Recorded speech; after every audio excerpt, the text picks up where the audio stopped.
Hello and welcome to another Jive book review. This is a great book that we're going to be talking about today.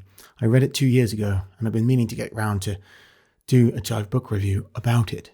It was especially helpful in preparation for the Pagan Futures Conference in 2022 when I was talking about a Platonic and pagan rebuttal to transhumanist ideology and Gnostic ideology. The book is Theurgy and the Soul by Gregory Shaw, and it's basically an explanation of the beliefs of the Neoplatonist philosopher Iamblichus.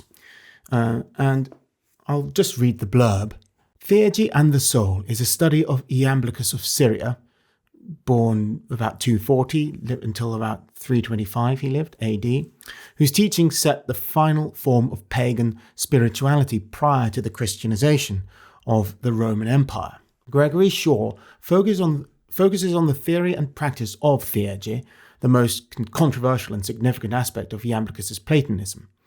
Theurgy literally means divine action. Unlike previous Platonists who stressed the elevated status of the human soul, Iamblichus taught that the soul descended completely into the body and thereby required the performance of theurgic rites revealed by the gods to unite the soul with the One. Iamblichus was once considered one of the great philosophers whose views on the soul and the importance of ritual profoundly influenced subsequent Platonists such as Proclus and Damascus. The Emperor Julian followed Iamblichus's teachings to guide the restoration of traditional pagan cults in his campaign against Christianity. Although Julian was unsuccessful, Iamblichus's ideas persisted well into the Middle Ages and beyond.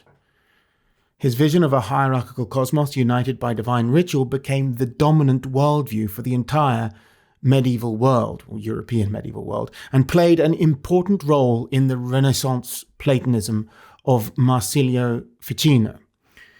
Even Ralph Waldo Emerson wrote that he expected a reading of Iamblichus to cause a revival in the churches. But modern scholars have dismissed him, seeing theurgy as ritual magic or manipulation of the gods. Shaw, however, shows that theurgy was a subtle and intellectually sophisticated attempt to apply Platonic and Pythagorean teachings to the full expression of human existence in the material world. Now, Gregory Shaw is a professor of religious studies at Stonehill College, Massachusetts. And while this book is quite academic, it's also very popular with a lot of the modern revivalists of Neoplatonism who aren't necessarily academic, just various spiritual people who are looking for an antidote to the materialist crisis of the times. And as far as I've been able to discern, Shaw is not merely an academic focused on, the dry history of late antiquity and the ideas that were popular at the time, but rather is a spiritual seeker himself. Apparently he was formerly interested in Eastern traditions, Buddhism, Hinduism, something along those lines, and found that the tantric or yogic or whatever practices he was involved in America, North America, where he's from, involved inauthentic sort of portrayals of people of Western origin pretending to be Indians, basically. And he thought that that was a bit fake, and as a result, he started to pursue the equivalent intellectual traditions of the West, which led him to look into Plato, philosophy, and that led him, via Thomas Taylor's work on Neoplatonism, to Iamblichus and Theurgy. He has a new book out since this one. It's just come out, and I believe it's called Western Tantra or Hellenic Tantra. It's on the same kind of subject, but it's based on the idea that this theurgy is basically the Western equivalent of Indian doctrines such as found in Tantra and Vedanta, etc. So it's a sophisticated philosophical school about spiritual enlightenment, basically. But there's more to it than that. And in today's review, I'll go over some of my favorite quotes from the book, and I'll try and explain how they're relevant specifically to modern-day polytheists, but not just people who are Greco-Roman polytheists, as who the work was originally intended for, but also, who Iamblichus was speaking to, but also to modern heathen revivalists like myself who practice the Germanic pagan religion, which is actually potentially one of the most popular forms of pagan revivals in the modern world. And although the philosophy of Platonism doesn't have a direct relationship with Germanic heathenry, the fact that Iamblichus was trying to use philosophy, the love of wisdom, to justify and reinforce the importance of traditional pagan ritual is worth considering if you are someone who is attempting to justify traditional pagan ritual in the modern world, because many of the polemics launched against pagans in those times are the same ones that pagans have to argue against today. And there's no point reinventing the wheel. So we can learn a lot from the work of Iamblichus. And I think Gregory Shaw has done an excellent job of summarizing and explaining the philosophy of Iamblichus and why theurgy is not, as some 19th century Platonic philosophers portrayed, just a sort of loss of nerve, a departure from the pure materialist logic of Greek philosophy, which they imagined. The Anglo-Victorian kind of like to see him a consistent flow from, the ancients via the Renaissance to the modern world, which might be argued, but it ignores the fact that actually the Platonic Academy was filled with spirituality, and that Platonism was, at its heart, a religious doctrine, including a dogma, although one which Platonist authors argued about, so certainly not one that was universally agreed upon. Now, he begins the book, and it mentions in the blurb that this was also the dominant worldview of medieval Europe, which is Christian. That's because the Catholic Church early on in medieval times justified the use of rites as a way to engage with the God, Yahweh, the highest God, Yahweh, the creator. Because even before Christianity, there was already this sort of tension within Platonism between the idea of an unmovable, one, and unaffected by any, crude rituals and stuff like that. And this is very much the view of Iamblichus' teacher, Porphyry, the Phoenician.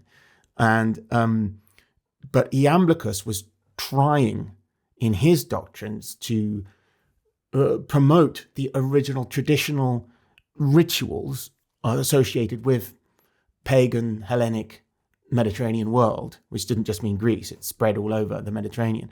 But while also sticking fast to Plato's teaching as a philosopher, and didn't see those as contradictory like some other Neoplatonists did. And similarly, some, Christians might have thought, like, why do we perform the Mass if this God is, we can't change the nature of the highest God, so why bother with the Mass? But Theurgy justifies the Mass, Theurgy, this philosophical idea. So Christians will be interested, if you're a Christian, you should be interested in this book as well. It's not just for pagans.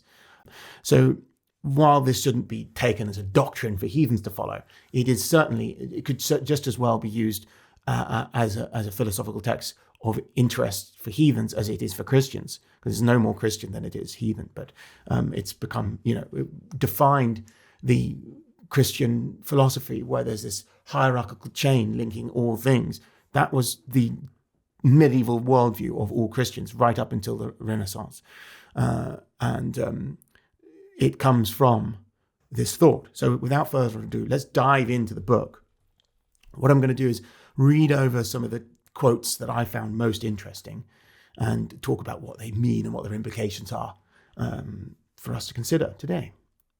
Here's a quote directly from De Mysteris by Iamblichus. If these forms of worship were only human customs and received their authority from cultural habits, one might argue that the cults of the gods were inventions created by our thinking. But in fact, the one invoked in sacrifices is a god, and he presides over these sacrifices, and a great number of gods and angels surround him, and every race on earth is allotted a common guardian by this god, and every temple is also allotted a particular guardian. Now, this is very important for people who try to argue the distinction between so-called folkish and universalist religion. I think the argument is often very crude, and the people who engage in it often don't really have a great understanding of the theological implications of either position. Usually people are arguing for a universalist religion just because they happen to have universalist political beliefs, and vice versa for people who have nationalistic political beliefs feel the need to argue for a folkish view of religion. And actually, the so-called folkish view of religion is extant not only among the right wing, but also the left, secular left today, when they talk about, for example, closed religious traditions of the Native Americans, which they consider it an imposition for non-natives to adopt or practice anything comes from Native Americans. They consider that theft, spiritual theft even, which these ideas didn't actually really exist in ancient times.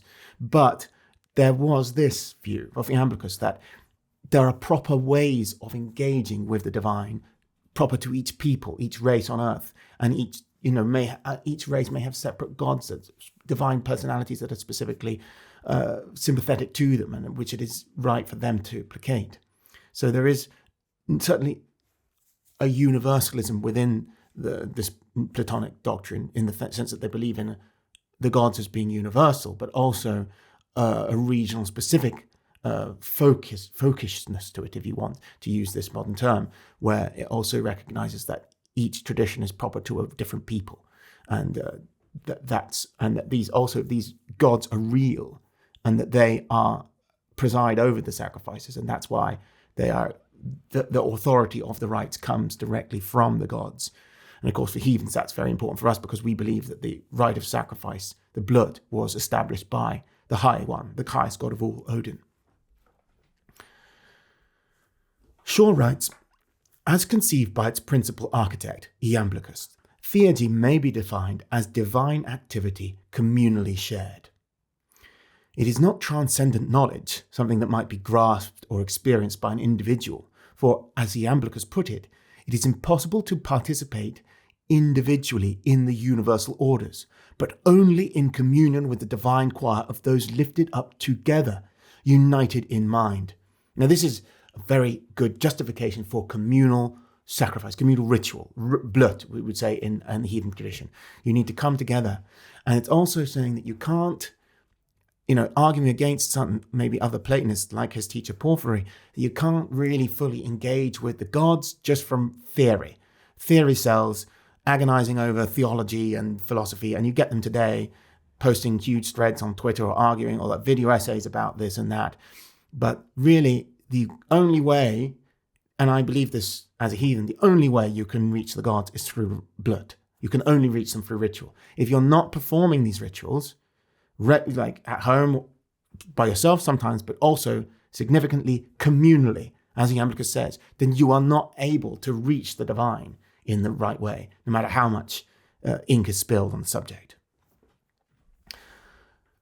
Shaw goes on, for the Neoplatonists, there is no need for a new creation, no need to be redeemed from a fallen nature, for nature itself is the body of our salvation.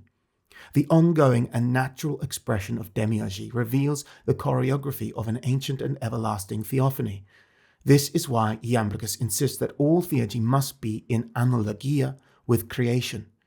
Theurgic activity was always in analogia, cosmogonic activity. Cosmogonic. And this is what distinguishes it from sorcery, in Greek, goetia. So that's trying to say that normal magic does not take place in the cosmogonic activity with sympathy with everything. It's a different kind of thing. So it's not the divine sympathy with the demiurgy. It's when you're performing theurgy, as he calls it, God working, you'd say in English, I think, it would be you are participating in the divine acts of the gods, and this is the way I see blood as well. But when you're performing certain like lower forms of magic, divination, maybe to find out what lottery numbers to use. You're not having that same elevating experience with the gods. It's a different thing.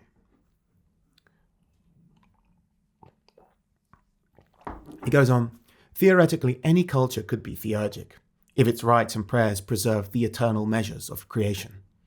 The question is whether this difference between the Platonic and Christian myths has significant consequences downstream, i.e. after the incarnation. It may. For Iamblichus, the theurgic rites of each sacred race reveal the gods in modes appropriate to their respective cultures. Neoplatonic theurgy was imagined within a polytheistic and pluralistic cosmos, the varieties of culture and geography corresponding to the diversity of theurgic societies. This was also consistent with Iamblichus's metaphysics, where the utterly ineffable one can only be known in the many, the henophony of each culture, both veiling and revealing its ineffable source. To privilege any one of these henophonies over the others, to proclaim that it alone is true, is an assertion that would have been treated with contempt by theurgic Neoplatonists. For such a claim betrays the very principle of theurgy understood as cosmogonic activity rooted in an ineffable source, one that necessarily expresses itself in multiple forms of demiurgic generosity. Theurgists would find claims of an exclusive possession of truth equivalent to the deranged assertion that the sun shines only in my backyard. So, even though Christianity, and by extension Islam, which comes out of Christian thought, have a direct influence from the theurgy of Iamblichus, their insistence on the one true gospel, the one true religion, having an exclusive claim to the truth, is incompatible with the nature of philosophy within a polytheistic context. So the Neoplatonists recognized that they didn't think that Greek religion was correct and Egyptian or Germanic or Celtic religion were heresies. They just knew that the Druids and the Teutons, the Egyptians, the Persians, all had different ways of engaging with the gods, who were the same gods. And that isn't syncretism, that isn't soft polytheism or something. These modernized, like crude philosophical interpretations. That is just how people would have understood it. They couldn't understand. They might have sometimes recognized that if they encountered a god among a foreign people, they couldn't recognize among their own gods. They might have said, oh, this is a different god. Other times they might have recognized it as being similar to one of their gods and said, oh, this is it. But what the main thing is to understand is they understood that it is right and proper for there to be diversity in these vocabularies for engaging with the divine that constitute the pre-monotheistic religions, if you want to use the term religion. It's a slightly inappropriate anachronism. But each race had its own gods, and that's proper and right. But for any of those races to say that they had a one true doctrine, that's incompatible with this philosophy. And I think it's incompatible with general how polytheism works. Shaw goes on, in theurgy, the soul is called on to imitate and to cooperate with the activity of the demiurge. Yet to perform this meditation, the soul must necessarily embrace dividedness, weakness, and mortality.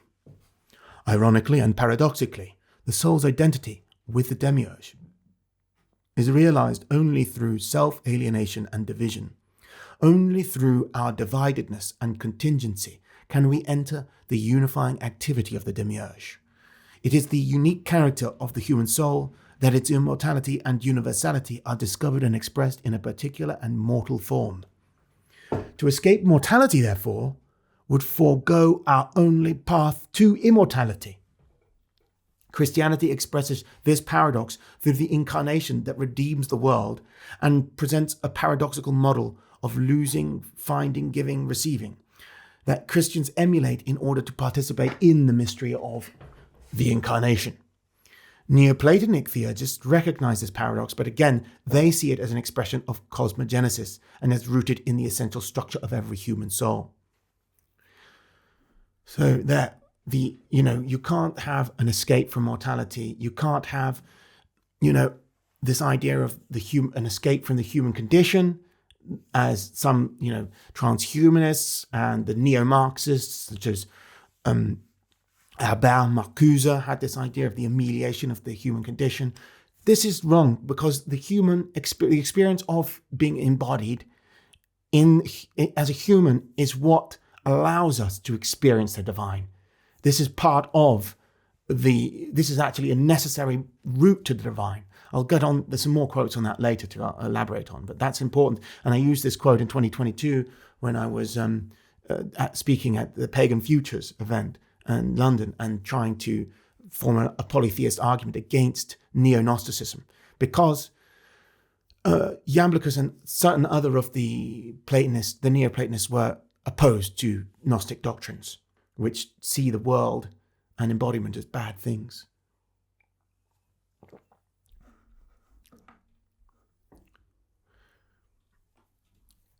The whole of Theurgy presents a double aspect.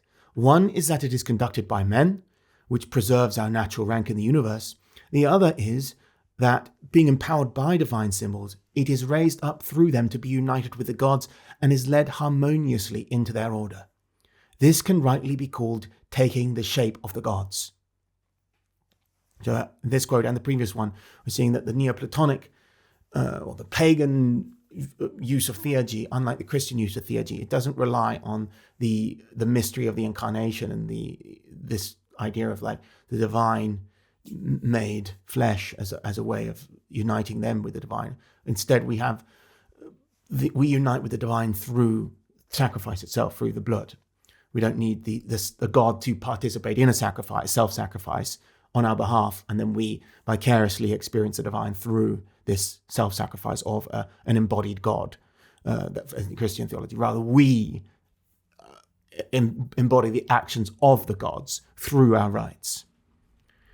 And when I say our, I'm not just meaning, because I'm not referring to myself as a theurgist or a Platonist. To be clear, I am quite opposed to some of the Neoplatonist ideas, and most of the ones I'm opposed to are the ones that Iamblichus is opposed to too. So I'm most sympathetic to Iamblichus, but I meant as a heathen, because we share so much in common with Theurgic Neoplatonists as heathens. Acting as intermediaries between the gods and man, diamonds revealed the rhythms of the year through which human society contacted the gods in ritual and sacrifice, and thus became properly placed within the unity of the cosmos. As Plato observes, for a city to be kept alive, its sacrifices and feasts must fit the natural order. He says that in Laws. And this coordination of human acts to the cosmos increases the intelligence of men, according to Plato. Thus, Plato's homoiosis theo, recognized as the goal of paideia, which is a form of education, was measured by the soul's homoiosis cosmo. To be assimilated to the gods, one had to enter into communion with the daimons who revealed them in the world. I've got lots more quotes from the book on daimons and what that means, but daimons are the intermediary beings from which the word demon comes, but it's not, don't think of demons, but the intermediary beings between the embodied soul, humans, and the gods. And they can themselves be attached to matter, or they can be, there are different, there's a whole hierarchy of them linking the highest gods to the terrestrial realm, just as this medieval Christian hierarchy of, the hierarchy of beings going up to God existed. For us, as heathens, we have these beings, many of these beings. We don't call them daimons, we call them all sorts of things. They can be called elves, dwarves, Vetter, lots of different names, and they refer to the same things, and they link us to the divine in a similar way. Also, as said in this Platonic context, through the annual sacrifices and feasts. Well, like for example, it's now October. In a week or so, we're going to be celebrating Alfablot at Winterfulif. Winterfulif symbolizes the beginning of the dark year, the dark half of the year. And part of that festival involves a sacrifice to the elves, who are the spirits of the most noble ascended dead, the dead who have ascended to a higher spiritual plane and dwell in Alfheim. That's the same basic concept. So we, through sacrifice to the elves, are also joined with the gods. And we know that's true because Alpha Blot says he's a woman who's just bothered by Christians while she's trying to conduct Alpha Blot during this holy time of year, says, "Go away, you unlucky man," because Christians bring bad luck to a sacred rite. "I fear Odin's wrath." She says, "I fear Odin's wrath," the highest god, in the context of Alpha Blot. Why would she fear Odin's wrath in the context of a blot to the elves? Because the blot to the elves is a way of becoming uniting with the highest god, even in this context. It's the same principles. And I'm going to continue, because I realize that my audience is largely heathen, disproportionately heathen. I'll continue making these comparisons to our own Germanic heathen tradition. Although, if you're not a heathen, I'm sure you can infer the relevance to your own traditions as well. I'll be interested if you have any comments if you leave in the comments your own exact descriptions of how these concepts might relate to your own specific traditions too. I'd appreciate learning about that. In a locative orientation, writes Shaw, evil and the demonic, using here in the common modern term demonic, as in demons in the Christian sense, arise only when something is out of place. In Plato's taxonomy, the demonic was relegated to the province of the inverted soul, turned upside down, anatrope, and alienated from the whole. So the very notion of good and evil in this context is all about being in your right place. Something is only evil in relation to other things. So when something isn't in the proper divinely ordained place, that is what makes it evil. It's when something is improper to the divine order. That's what evil is. And that's what I, the heathen, interpreted. That's what makes... Why is the Jötnar bad? Because they are opposed to the gods. The gods are opposed to the Jötnar, but that's good. This is the version of everything has to be in its proper place, and the chaos represented by the primordial Genunga gap and the beings emerging from it were put into order by the gods. Whereas, I'm quoting Shaw again, whereas traditional Platonic paideia had traced an ascent to the gods through a deepening assimilation to cosmic orders, Plotinus's utopian orientation tended to devalue the cosmos as a divine revelation. This in turn denied the value of religious rituals tied to the rhythms of the sensible world. The new metaphysics undercut the traditional basis of paideia, for it transformed the Platonic homeosis theo, measured by the soul's assimilation to the cosmic gods, into a homeosis heoto, with the self understood as the divine nous. The soul's identification with the cosmos, therefore, was no longer necessary or desirable, for the cosmos had been altogether short-circuited. It was something to escape from, not assimilate oneself to. Consequently, Porphyry conceived of salvation as the soul's permanent escape from the cosmos. Quote, never again to find itself held and polluted by the contagion of the world. In this, he abandoned the Platonic doctrine of rebirth. Yet his unorthodoxy with respect to traditional Platonism was consistent with its Gnosticized form, where the cosmos and not the soul carried the burden of the demonic. Porphyry maintained that permanent escape was possible only for the philosopher, not for the common man. And this again exemplifies the social as well as ontological oppositions tied to the doctrine of the undescended soul. Those incapable of the philosophic escape, says Porphyry, performed theurgic rites to purify their irrational elements, but such souls were never free. So there's this departure from the original. Plato believed in a kind of reincarnation, just like we heathens do, just like the Celts did, just like the Egyptians did, many, and the Aryans of India. All these people believed in this reincarnation doctrine. But there does seem to be a departure from that. And even beginning as early as Plotinus, And Paul Theurgy has some what I consider heretical beliefs, and he's saying that, this theurgy, some of the Platonists before Iamblichus are saying because theurgy existed long before Iamblichus. It's in the Chaldean oracles. But for them, often theurgy is just a way, like an early preliminary stage of purifying the soul before you completely abandon the rites altogether. And like the rites are then seen as something crude that you shouldn't do. You evolve beyond the need for the traditional religion of Greece. And that is actually heretical, for sure. But Iamblichus opposed this. And as I can say, I think the Gnostics, although Plotinus was against the Gnostics, the Neoplatonists in general were against the Gnostics. It's also true, paradoxically, to say that there was an influence of Gnostic thought on thinkers within the Platonic Academy.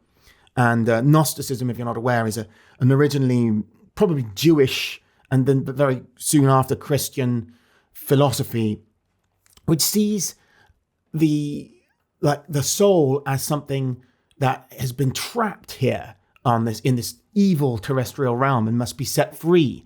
Whereas that is not at all a heathen or a pagan polytheist view, and it's not the view of Iamblichus either.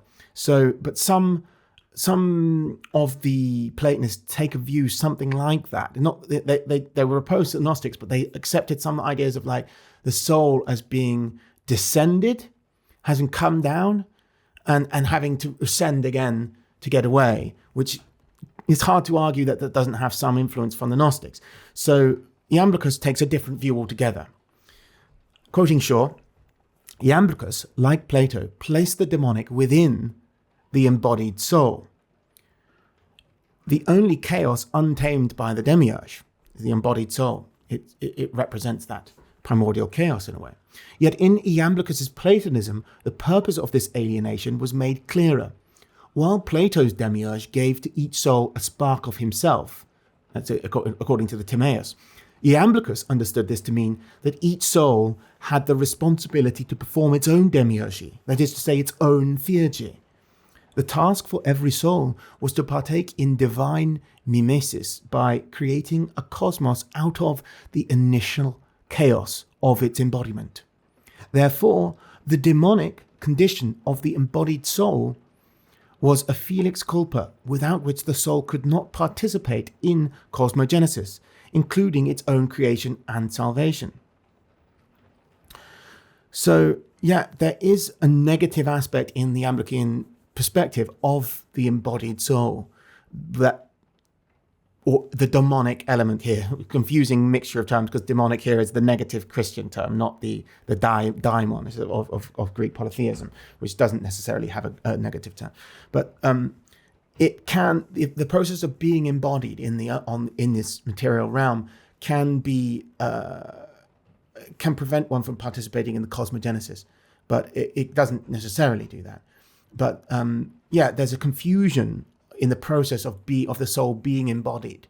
Now, of course, this is where it gets harder for a Germanic heathen to see the relevance, perhaps, because the soul-body distinction is actually quite hard to see anywhere in the world outside before Platonist thought, really.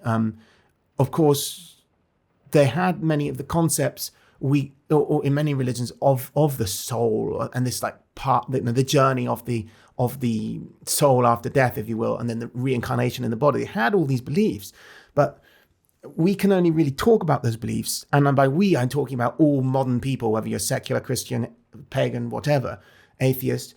We inherited from Western philosophical tradition of Greek paganism and Christianity a language of describing the soul and its embodiment and its reincarnation, or its passing on to heaven or hell, or whatever you like, with the soul-body dichotomy and the distinction. And actually, that's not really described explicitly in most pre-Christian contexts. It's really like the same thing, like you are you.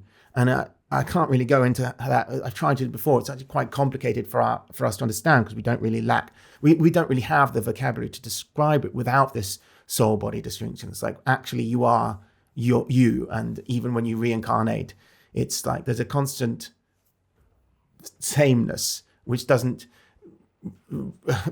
correlate with like body, soul, unembodied soul, then body again. It's hard to describe. But anyway, so this is interesting. Anyway, this is a bit unique to Iamblichus.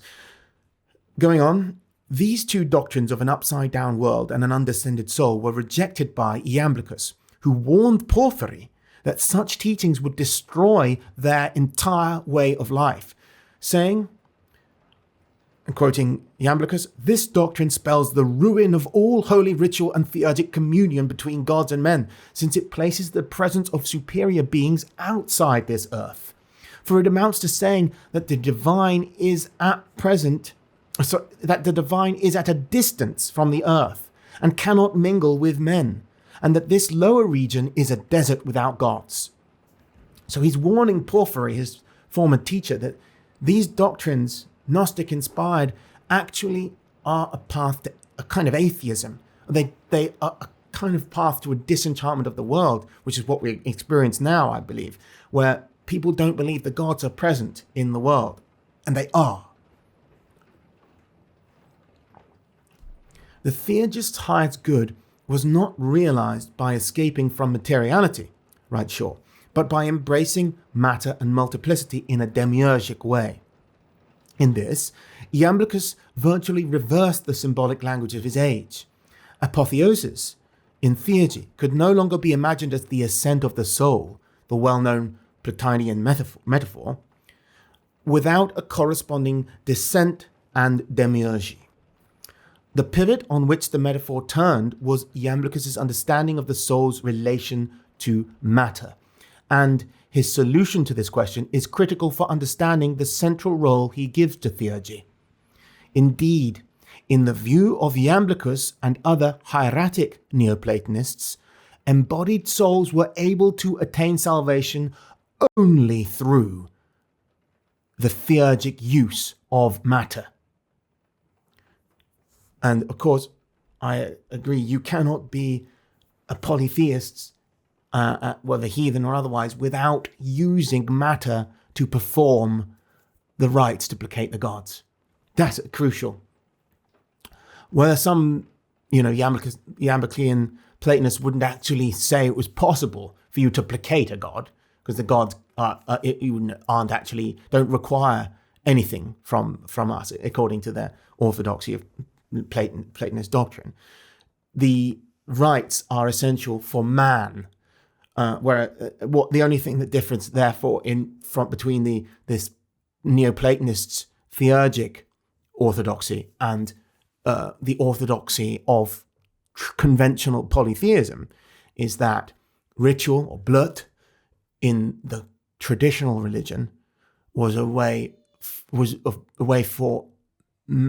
to placate the gods, and therefore men would benefit from it. Whereas in the Neoplatonist version, only the man can benefit. The god doesn't benefit. It isn't for their benefit. But the actual action remains the same, and the theological justification is pretty much the same. The chronology of the Timaeus, writes Shaw, simply portrayed ontological grades of being simultaneously present in the corporeal world. The separation of corporeality from its principles was an impossibility that could only occur in abstraction, not in actuality. In other words, at the moment the demiurge exists, the entire corporeal world exists. And in every sense, there was no spatial or temporal separation between the forms and their sensible expression. The Timaeus is Plato's principal work of metaphysics, very important for Neoplatonists. And sort of having outlined Theurgy itself, I've now collected some quotes from the book on the subject of fate and matter. Fate is so important for me as a heathen. Wyrd, we call it Wyrd. It was known in Old Norse as Urd. The Urth or Wyrd is just such an important force in Germanic paganism that it actually goes on being such in the medieval Christian Germanic world for some time after conversion, because the Christian context where it says everything is subject to fate, even some implying even that God, Yahweh, that the Christian God is somehow not as powerful as fate, which is heretical in the Christian context actually. But this comes from an earlier belief system, and of course the Greeks also believed in fate, and it's extremely important. Sometimes haimamena, and my Greek isn't very good. Haimameni can be used or to describe fate. So I'll quote Shaw: for Iamblichus, providence, pronoia, and fate, haimameni, were functional terms describing the soul's experience of one divine law, salvific for those who obeyed and embodied it, oppressive to those who resisted it. Fate only ruled those whose attention had been given over to generated things, not those who participated in their guiding principle. Iamblichus continued, to be brief, the movements of fate around the world may be likened to immaterial and noetic activities and revolutions, and the order of fate resembles this intelligible and pristine order. Secondary powers, in cosmic gods, are joined with primary causes, hypercosmic gods, and the multitude in generation, and thus all things under fate are joined with undivided essence and with providence as a guiding principle. In accord with this same essence, then, fate is interwoven with providence, and in reality, fate is providence, is established from it and around it. Shaw says, this being the case, the principle of human actions moves in concert with both these principles of the cosmos, fate and providence, but there is also a principle of action liberated from nature and free from the movement of the cosmos. On account of this, it is not contained in the motion of the world. Thus, it is not introduced from nature nor from any motion, but is pre-established as more ancient, not having been derived from anything. Wherefore, since the soul is allotted certain parts from all the parts and the elements of the cosmos, and uses these, it is contained in the order of fate, takes its place in this order, fulfills its conditions, and makes proper use of it. And to the degree that the soul combines in itself pure reason, self-substantiated and self-moved, acting from itself and perfect, it is liberated from all external things. But to the degree that the soul extends into different modes of life, falls into generation, and identifies with the body, it is sown into the order of the world. And here is also referencing Stabian Hermetica. So this is interesting because it provides a potential framework for understanding the limits of wird, of fate. Because, heathens struggle with this sometimes, because at the one people want to ask, and even like all spiritual people will say, how much is our fate set and how much can we decide? And there are clear examples in, like, for example, in Germanic contexts where it says fate is all powerful and everything is decided long before you're born. The Norns weave fate, just as they have the Moirai in Greek weaving fate. It's very similar to the Norns, obviously of the same Indo-European origin. These women who weave fate. But at the same time, there are men, especially heroes, who are able to change their fate or work against certain forces. And there are also gods who can influence these things. So this provides an idea for like how some people are ruled by fate and some people aren't. According to this, fate ruled only those whose attention had been given over to generated things, not those who participated in the guiding principle. So it's like by engaging with the divine, the possibility for changing wird, changing your fate, arises. Interesting to consider.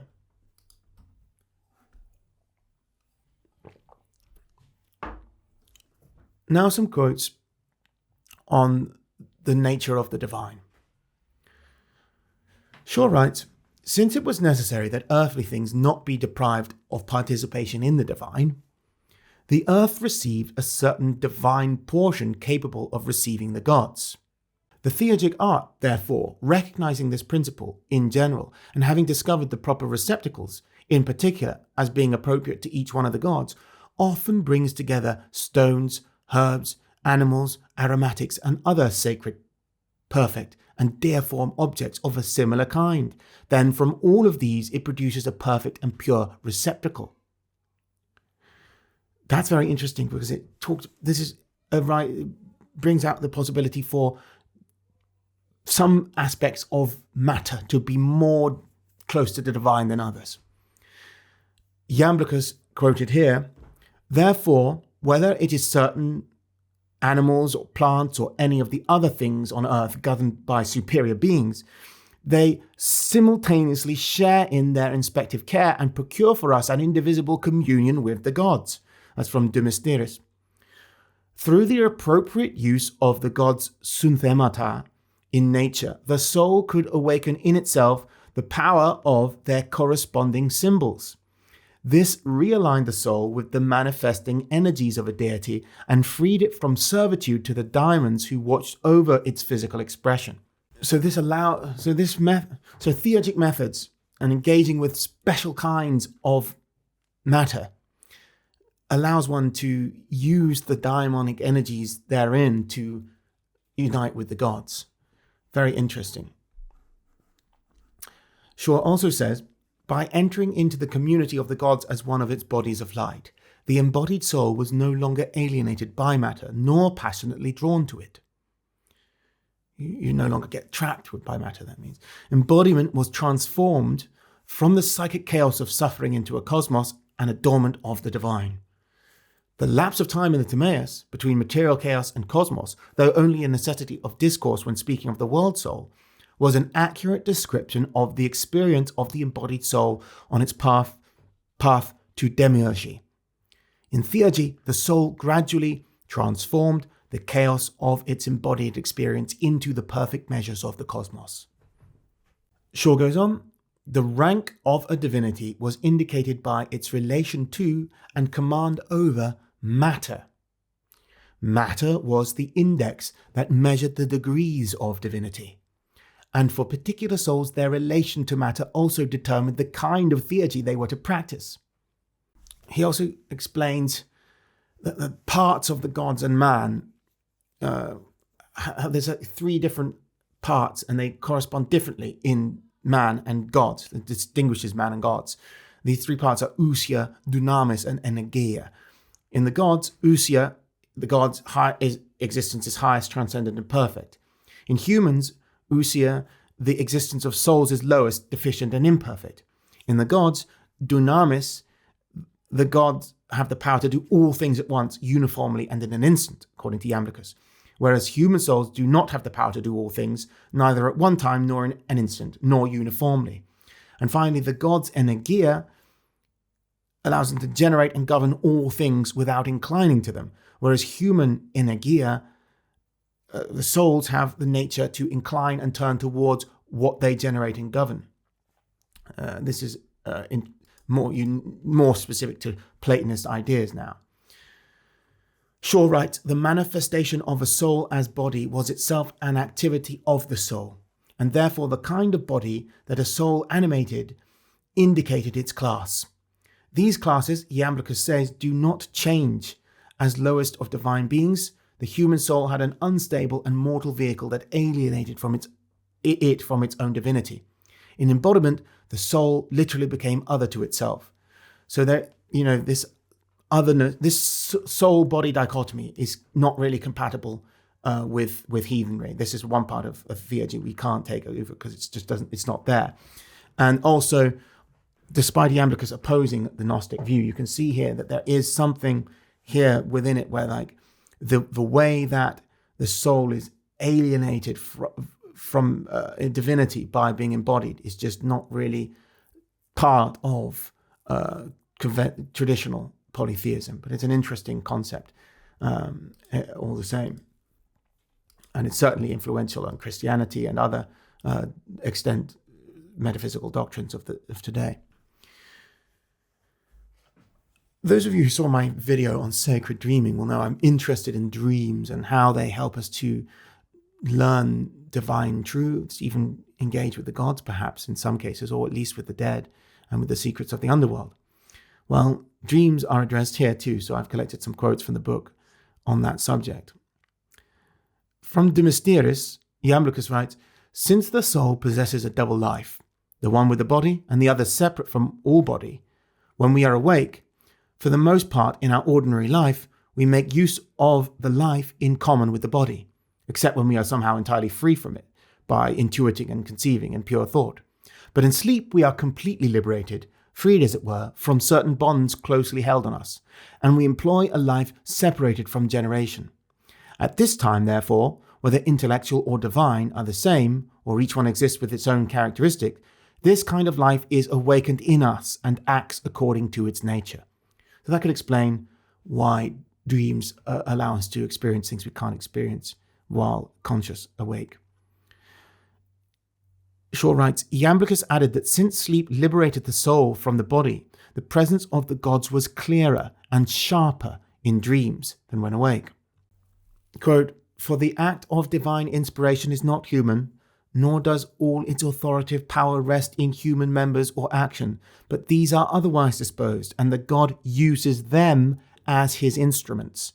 So that doesn't just refer to dreams, but of divine inspiration, what we would call perhaps in heathen tradition, udr or wuth, when the god provides, the highest god provides its divine frenzy.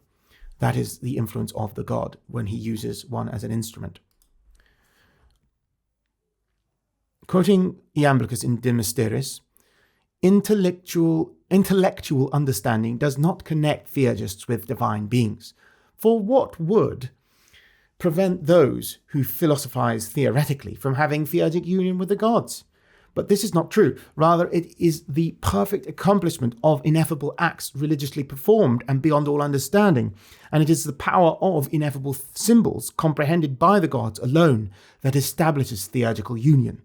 Thus, we don't perform these acts intellectually, for then their energy would be intellectual and depend on us, which is not at all true. In fact, these very symbols by themselves perform their own work, and the ineffable power of the gods with which these symbols are charged itself recognizes by itself its own images. It is not awakened to this by our thinking. I love that quote, and it's summarized quite succinctly by Julius Evola.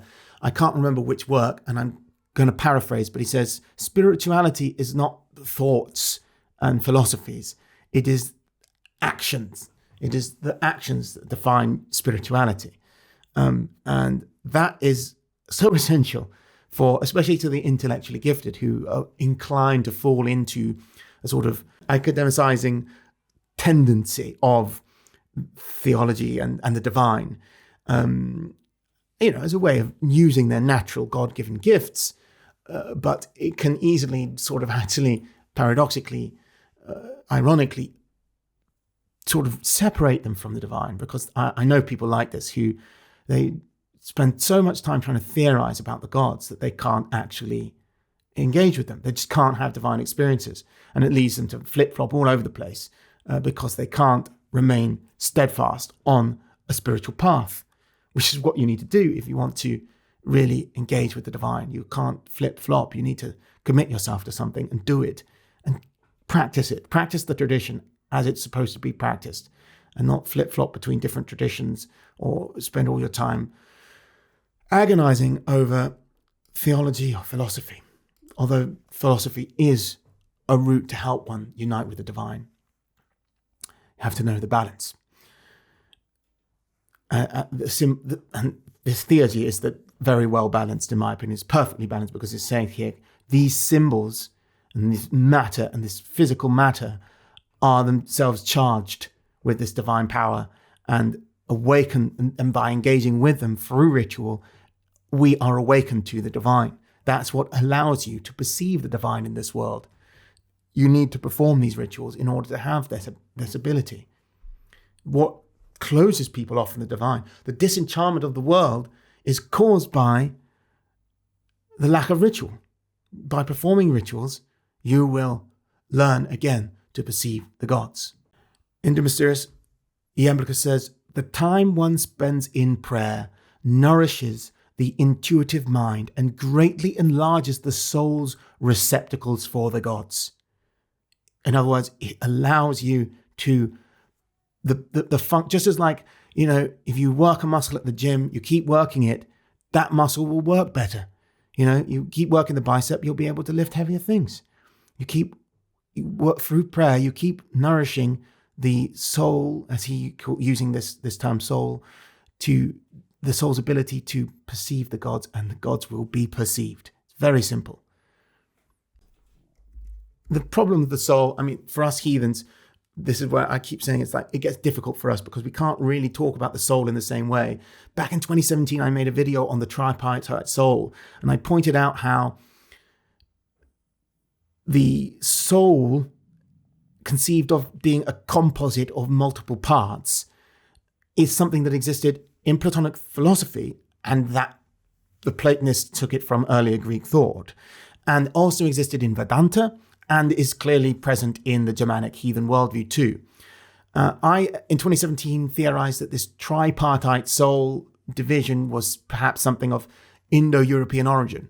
I think I might have been going a bit too far now to say that. That was probably a bit too liberal an interpretation. But certainly, the idea of the self, rather than the soul, let's not use the loaded term soul, as being something composed of multiple spiritual elements, I believe that is ancient in Indo-European because it's present in all the derivative religions that we know of. And certainly, therefore, we can see the Platonic idea of the tripartite soul as something derived from an earlier Indo-European belief system, just as Vedanta has it, and we heathens have it too. For this matter, I think it's worth talking to you all about the elements of the tripartite soul as expressed in the Iamblichi and Theurgy, as explained by Gregory Shaw. Shaw writes that according to Iamblichus, Plato spoke of the soul ambivalently, sometimes defining it as essentially tripartite and sometimes as an undivided essence of life, having many powers and properties in one identity. Although Plato's language varied, Iamblichus believed that Plato understood the soul to be a simple unity with three powers, and the discrepancy with Aristotle on this issue was merely semantic. Plotinus retained a middle Platonic conception of matter as evil. He understood the dualism experienced by the soul to be caused by matter. Once cleansed of material accretions, the soul immediately realized its divinity. For Plotinus, the soul's division was not essential but accidental, caused by matter and the dualistic cosmos. But for Iamblichus, the soul's dividedness was integral to its essence. It could never grasp the undividedness through which it participated in the divine. Therefore, Iamblichus shifted Platonic soteriology, that's a salvific doctrine, from an intellectual to a ritual ascesis. What the embodied soul could never know, it could nevertheless perform in conjunction with the gods. As discursive, however, the mind remained enantios, barred from union with the gods. Interesting how that idea of the soul develops. I'm certainly against Plotinus's idea. Responding to Porphyry's criticism that man's prayers were impure and unfit to be offered to the divine nous, Iamblichus retorts, "Not at all, for it is due to this very fact, because we are far inferior to the gods in power, purity, and everything else, that it is of all things most critical that we do pray to them to the utmost. For the awareness of our own nothingness, when we compare ourselves to the gods, makes us turn spontaneously to prayer. And from our supplication, in a short time, we are led up to that one to whom we pray. And from our continual intercourse with it, we obtain a likeness to it. And from imperfection, we are gradually embraced by divine perfection." So prayer ennobles the soul. I think many doctrines hold this to be true today. But, Shaw says, Iamblichus explicitly rejected the idea that the soul achieves an absolute union with the divine. In the De Anima, he contrasted the view of the ancients, i.e. ancient Theurgists, who denied absolute unification, with the view of Numenius, and by implication Plotinus, who affirmed it. Iamblichus says, Numenius appears to maintain that there is a unification and identity without distinction of the soul with its principles, but the ancients maintain that the soul is united while remaining distinct as an essence. Numenius compares it to a resolution, but the ancients to an association, and while the former use the terms unification with no distinction of parts, the latter say it is a unification with distinction of parts. This forms part of Iamblichus' explanation of the reward given to the purified soul after death. It is germane because Theurgy, like death, separated the soul from its embodied identity and caused it to experience post-mortem purifications and rewards after life. Therefore, Iamblichus' description of liberated souls in the De Anima concurs with his description of Theurgic souls in the De Mysteris. Like Theurgists, divinized souls after death share in the creation and preservation of the cosmos. Contrasting the more Theurgic view of the ancients with the Platonists, Iamblichus says, according to the ancients, the souls freed from generation co-administer the cosmos with the gods, but according to the Platonists, they contemplate their divine hierarchy. And in the same way, according to the ancients, liberated souls create the cosmos together with the angels, but according to the Platonists, they accompany them in the circular journey. So that's an important distinction. I mean, this idea of, from Platonism, of the idea that many New Agers have this expression like, we are, the embodied soul is the universe experiencing itself.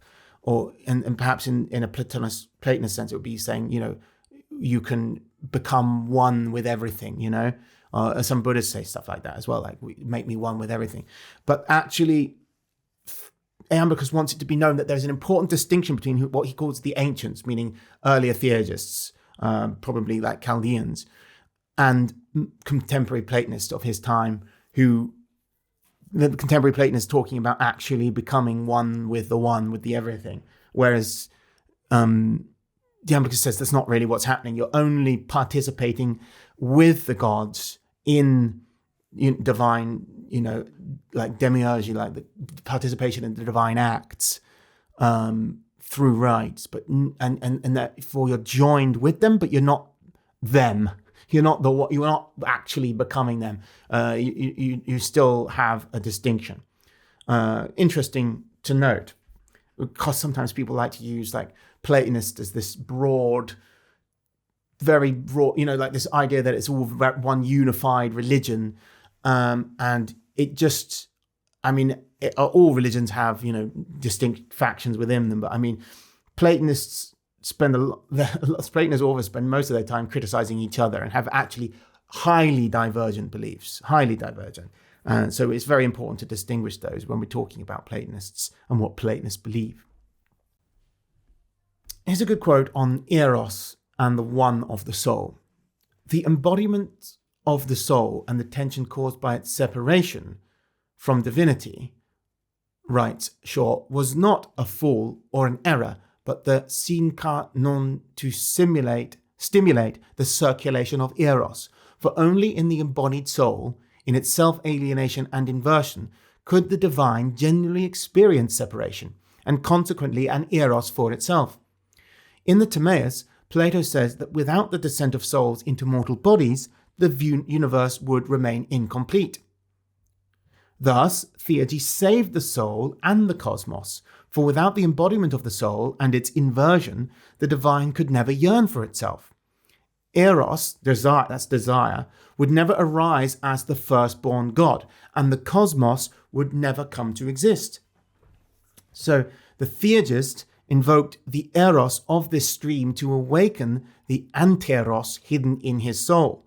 In the hieratic moment of joining the divine to the divine, the Theurgist himself became a creator, a demiurge. Yet it was only by virtue of his embodiment and alienation from the gods that he was able to fulfill this task. It's only because He is separate from the gods. I'm just reiterating, something other than the gods, and an ensouled body that he's able to reunite and complete this chain. In the theurgic act of an embodied soul, Eros was allowed to join itself and regenerate the bond that unites the cosmos.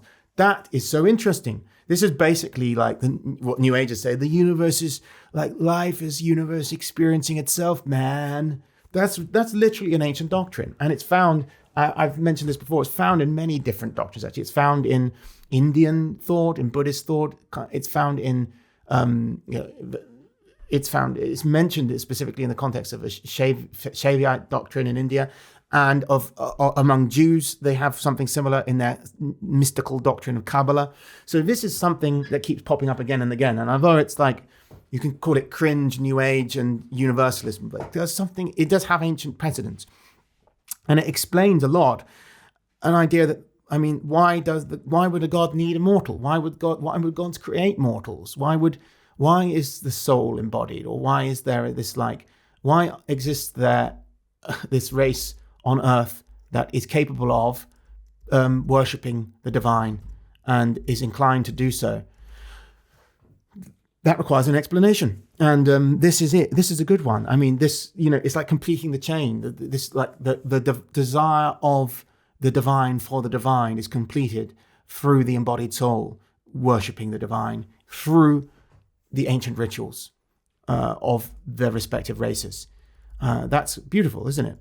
Earlier I said I would talk a bit more about daimons, about the daimon, that these strange intermediary beings that are equivalent to the jinn in Islam or the elves in Germanic heathenry, and to other beings, vaguely equivalent. There's always never quite matching equivalence between traditions, but vaguely you get the idea.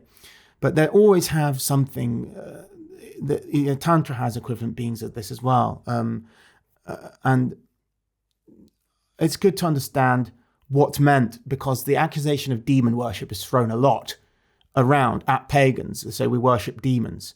And at the time, the Platonic Academy of people like Emperor Julian, he was raised Christian before, so he reverted back to the true faith. And now he was having to deal with these accusations. You worship demons. And I get, there are many people who accuse me of worshipping demons as well. So I think there's some confusion on the matter, and it's good to look at the Platonic idea of what demon worship actually means, and what the defense for it is.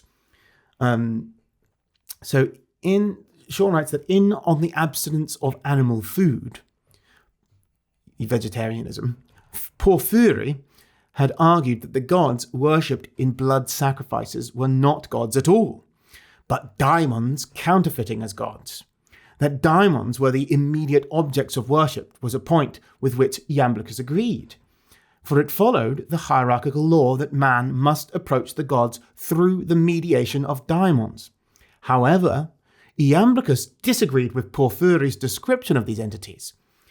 While both acknowledged that daimons were invisible beings with pneumatic bodies, Porphyry contended that their bodies were perishable and nourished by the vapors of blood sacrifice.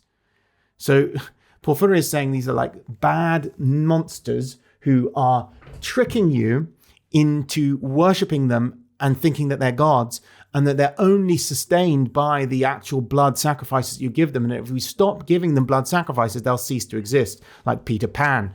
And that's actually pretty much the same line that the early medieval church takes against paganism, saying you're worshipping demons and they're sustained by your blood sacrifices. But Iamblichus categorically denied it. So here's a quote from De Mysteris.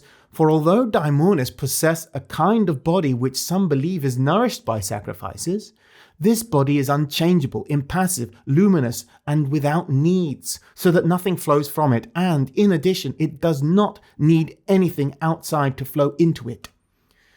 Shaw says, as a class, daimons were ontologically superior to man and revealed the invisible powers of the gods.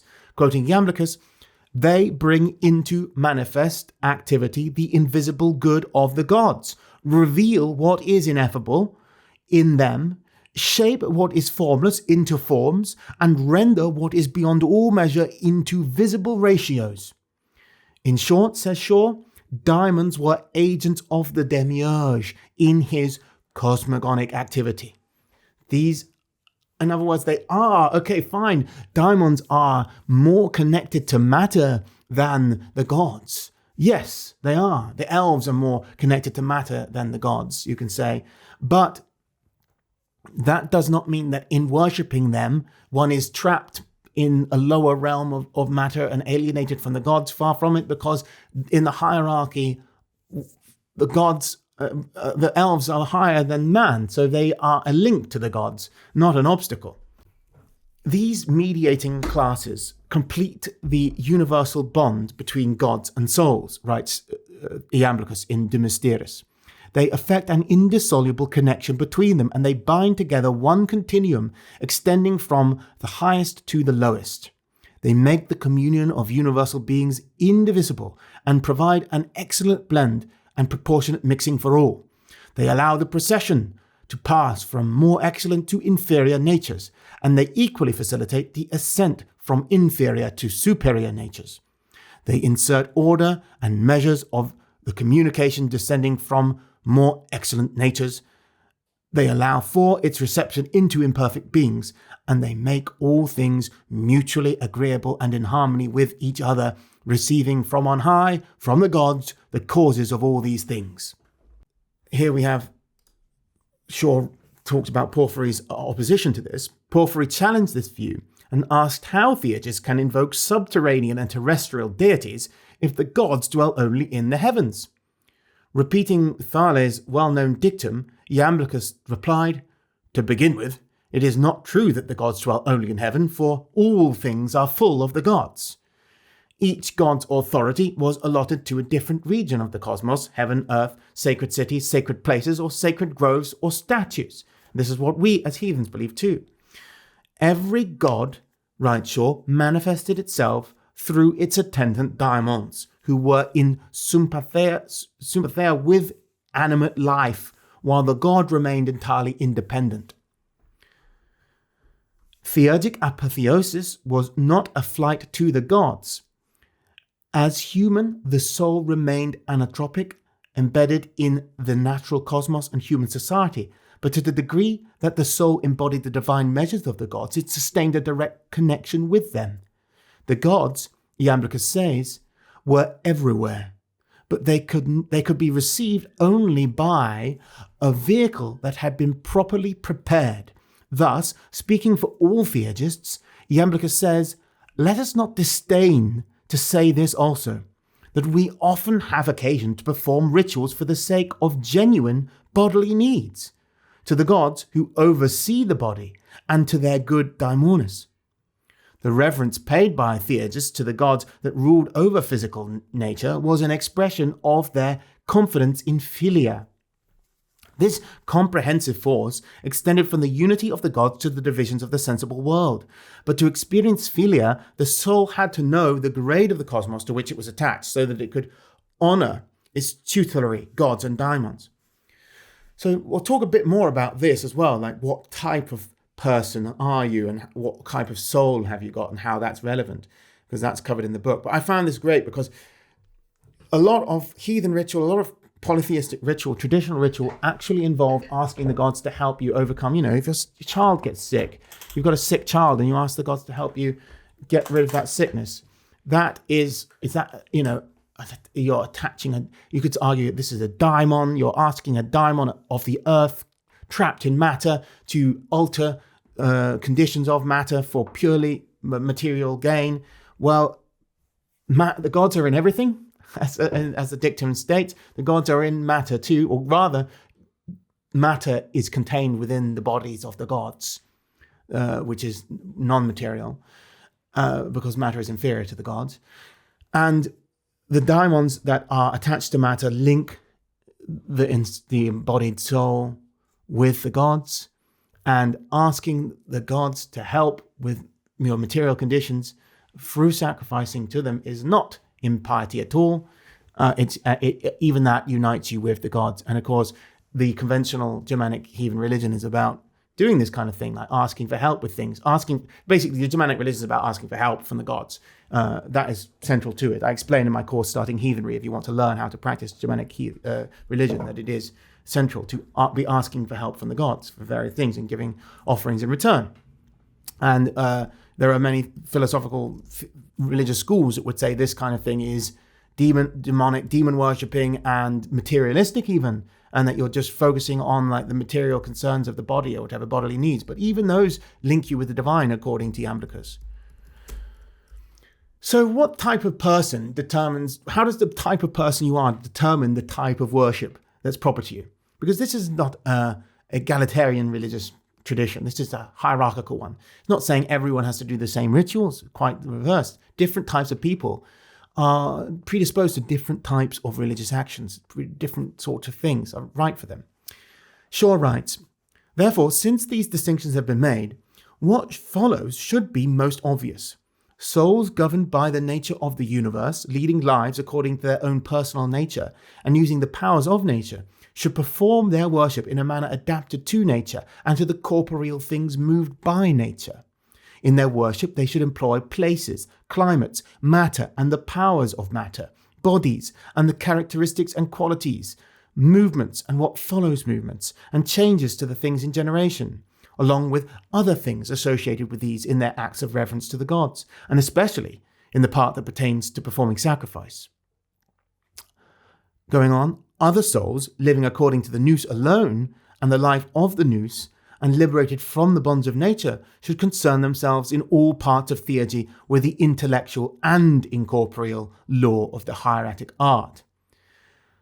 And going on, yet other souls, the media between these, should labour along different paths of holiness according to the differences of their intermediate position, either by participating in both modes of ritual worship, for the nous and the body, or by separating themselves from one mode, or by accepting both of these as foundation for more honourable things, for without them the transcendent goods would never be reached. And that's referencing De Mysteris. So, there's basically three types. There's the intermediate who do like the material form of worship, and there's these other souls who they live entirely in the nous, these ascended master people, and they don't need them. So you've got this hierarchy, and it sort of does reflect some of the things his former master Porphyry taught in that sense, because there's kind of like a view of the material rituals as being inferior to a pure nous, a pure understanding of the nous. For more Iamblician understanding of the hierarchy of gods and worship, Shaw writes, according to the art of the priests, it is necessary to begin sacrificial rites from the material gods, sacred rites from the material gods. For the ascent to the immaterial gods will not otherwise take place. The material gods, therefore, are in communion with matter inasmuch as they preside over it. Hence they rule over material phenomena. Quoting Iamblichus, if anyone wishes to worship these gods theurgically, that is to say, in the manner in which they naturally exist and have been allotted their rule, they ought to render to them a material form of worship. For in this way we may be led into complete familiarity with all these gods, and in worship we offer what is appropriately related to them. In the sacrifices, therefore, dead bodies and things deprived of life, the blood of animals, the consumption of victims, their diverse changes and destruction, and in short, the breakdown of the matter offered to the gods, is fitting not for the gods themselves, but with respect to the matter over which they preside. For although the gods are preeminently separate from matter, they are nevertheless present to it. And although they contain matter by virtue of an immaterial power, they coexist with it. Shaw goes on, the soul's ascent to the noetic Father followed an unbroken continuum, and any attempt to worship the Father directly and without intermediaries was bound to fail.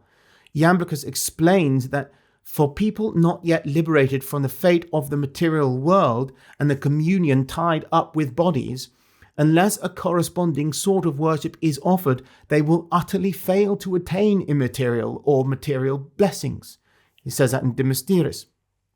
I suppose Christians did have something like this hierarchic chain, especially in medieval times.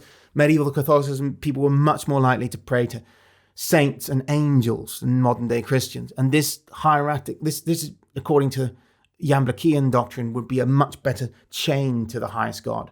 And just like we heathens pray to ancestors and elves rather than always directly to the gods, we pray to even spirits of the land, spirits of rivers and things like that. And these link us to the divine. They make our, what would say in a purely Platonic form, our soul, but I would just say the self becomes more open to the divine through these activities. In an explanation of augury, Shaw says, Iamblichus, and augury, of course, is the reading of the flights of birds, which Germanic heathens and Roman pagans used to use to determine the future, and also the will of the gods. In the explanation of augury, Iamblichus makes the hieratic and cosmogonic connection even more explicit. He says that the gods use the cosmogonic power of daimons to reveal their will through natural signs. Quoting from De Mysteris, the gods produce signs by means of nature, which serves them in the work of generation. Nature as a whole and individual nature specifically, or by means of the generative daimones who, presiding over the elements of the cosmos, particular bodies, animals, and everything in the world, easily produce the phenomena in whatever way seems good to the gods. They reveal the intentions of the gods symbolically. So this is exactly what we do as heathens for Blut. We watch, after performing the rituals, we watch the behavior of animals to ascertain whether the gods considered this to be a fitting ritual. We can use the snorts and behavior of domestic animals like horses. We can use the flights of birds.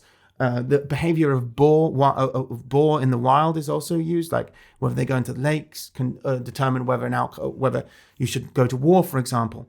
And specific birds have specific relationships to specific deities. So the raven to the All-Father Odin, the falcon to Freya, Dis. This explains how the gods reside in the matter of animals, despite their being also simultaneously beyond matter. Matter is contained within them, and they can use intermediary beings like daimones, as the Greeks say, to influence these material phenomena like animals. To ensure the effectiveness of the rite, the objects had to be fitting, prosekon, to the god invoked and to the material attachment of the soul. These collections formed receptacles for the gods, and Iamblichus says that Theurgists created them with stones, herbs, animals, aromatics, and other sanctified objects that possessed intimate affiliations with the gods invoked. These material objects were necessary for worship, and therefore Iamblichus warns Porphyry that, quote, one ought not to despise all matter, only matter that is estranged from the gods.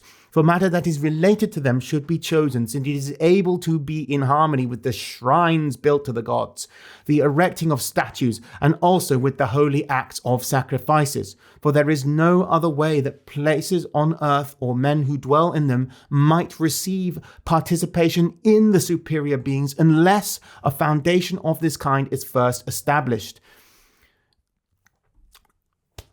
The objects and shapes used to erect a temple or consecrate a statue had to possess synthemata of the god invoked, or theurgic contact would not be affected. So this is so relevant to all pagans, because why do we have to build an ash? If Odin is the god of ash, so we make ash, when we make an idol of Odin, it should be made from ash. Why? Why? If he's a god, he can manifest in anything. He can take any form he wants. But not all matter is equal, and some matter is a more fitting receptacle for some god. So if we want to engage with Odin, we need to use that most fitting prosekon matter, which is the wood of the ash tree. And the same applies for the animals that are sacred to different gods, different herbs, different the 9 herbs charm shows 9 specific herbs that are associated with Odin. But we know that not all matter is equal, and all religions have also taboos about certain substances that are ritually unclean. I don't even want to mention some of them, but you can imagine certain things. This is what some people find hard, because how can I think of the world as divine when there are such disgusting things here? Well, yes, not all things are equally divine. The divine is sometimes less present, something that is ritually impure. Quote, "From the beginning, it is necessary to divide ecstasy into two species. One is turned towards the inferior and the other reaches up to the superior. One is filled with foolishness and delirium, but the other imparts goods more honorable than human wisdom. One degenerates to a disorderly, confused and material movement, but the other gives itself to the cause that rules over the very order of the cosmos. The former deviates from understanding because it is deprived of knowledge, but the latter because it is attached to beings that transcend all human understanding. The former is unstable, the latter unchangeable. The first is counter to nature, the latter is beyond nature. The former makes the soul descend, the latter raises it up."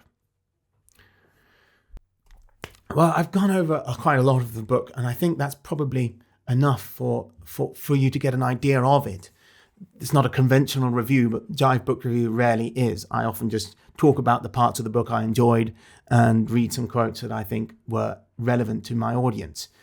So yes, I found it very helpful for me to understand Iamblican theurgy and how it could be relevant to heathens and to polytheists in the modern world in general. And it's very interesting. I think Shaw is an accomplished author. And I think his new book might be worth a read too. He's obviously not a heathen and he doesn't have the same concerns that I do. But I say that heathens should be open to understanding the nature of the divine as it was understood by other people and people who were trying to think about these questions. And obviously, my religion is heathenry, not Platonism, and theurgy is the working of with the gods is just a way of talking about polytheism in a philosophical context. And it's certainly very useful for us to also have this philosophical tradition, which is specifically intended to defend polytheism from attacks from Christians, because that is often what people like Julian were doing. And you wouldn't have Emperor Julian without Iamblichus. So yeah, if you want to get into Iamblichus, this is probably a good introduction to the topic. I hope you found this review helpful. I'll see you next time. Keep surviving the jive.